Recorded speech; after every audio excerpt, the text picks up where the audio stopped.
I'll trace two sides of your project, and I'll put an arrow.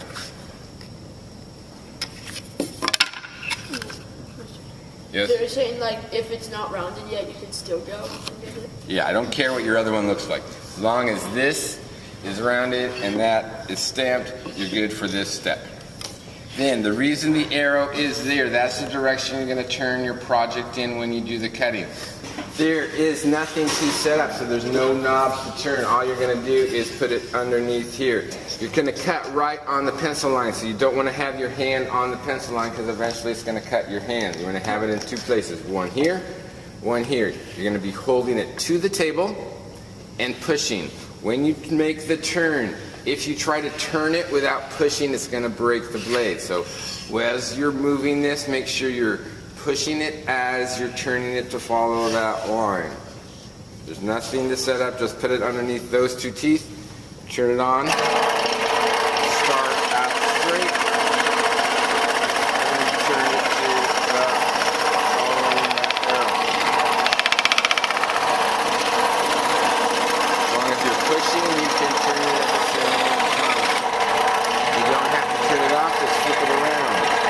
Since you're cutting the opposite direction, that's the direction I'm going to turn it in this time. Start pushing straight.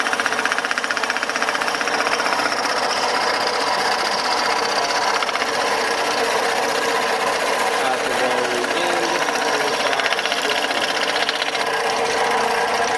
back. We want to round all these edges. Rounding them with just sandpaper would take way too long. So the first thing you want to do is you're going to have a little point here and a little point here that you want to file around it. You do not want to use the rasp. You can use baby rasp or the smooth file to do this step. First thing you do is round that over so there's not a point.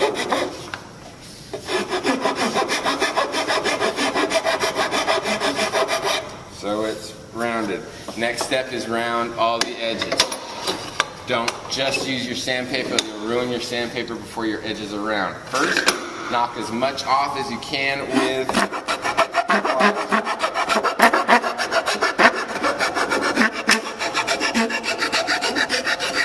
the more you use the file, the easier it is to round. So it doesn't matter what it looks like now, but the more you can get off, the better the next step is. Then, it's going to be kind of rough. Smooth it out with your sandpaper. This is a little hard with just sandpaper, so you use no block.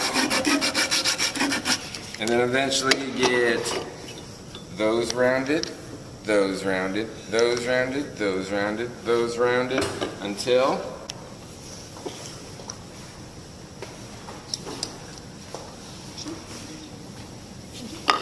it looks like this. So if you want to see a sample, this should be all rounded.